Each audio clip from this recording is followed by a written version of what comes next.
तुझ्या डोळ्यांनी पाहिलं ना त्याच्या डोक्यावरती, त्याच्यामध्ये आमचा समजा माल मशाला होता. उपाशी मारुती आणि मरणाला टेकलेल्या त्याच्या बायकोच्या पेजेसाठी आलेले तांदूळ होते त्या. अरे ते तू बरोबर पाहिला? हा, माझ्या उघड्या डोळ्याने बघितलं मी. अरे मग तुझ्या आम्हाला पहिला का नाही सांगितला? अरे रोज सांगतोय आणि रोज बोलतोय, पण साला तुमच्या कानी कापाने उलटतोय, पण आपलं ऐकतोय कोण? अरे अरे मग तू अशाही पटेलला सांगितलं? सांगितलं मी, ते पाटलाला सर्व पाठवून सांगितलं.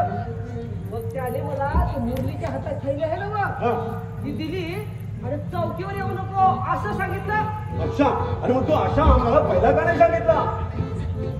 त्या दिवशी सांगणार होतो, पण तुम्ही तिच्या खात्यात नको, तिच्या भरपाईत नको असे सांगून गेले. नंतरही तुम्हाला सारखं सांगत होतो, पण तुम्ही माझं ऐकतच नाही. त्याला मी काय करू? अरे मग ते आम्ही तो एकदम लुटूनच गेला. अरे ते पटेल भी एकदम चांगल्यासारखा चोर माणूस निघा. अरे मारा ठाकुर जी, हमना पीसा गया और चोर भी गयो. शेठजी, या समद्याला जबाबदार तो पाटील आहे, पाटील.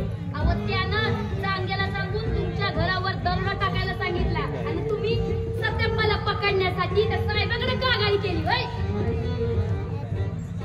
अरे आम्हाला का माहित की ते पटेल अगदी असा बदमाश म्हणून निघेल. अरे अच्छा, पटेल भी चोर माणूस आहे. तो आमचा समजा पिसो कसा काय मिळेल आता? सांगे तो आमचा समजा पिसो खलास करून टाकला असेल. शेठजी, आता हात पाय गाळून सांग काय बी होणार नाही. आता ऐका, एक महत्वाची कामगिरी पूर्ण करून सत्यप्पा इथे येतात, तेव्हा जे समजा घडलं आहे ते तुम्ही सत्यप्पाच्या कानावर घाला. मग सत्यप्पा त्या चांगल्याचा बदला घेत्या.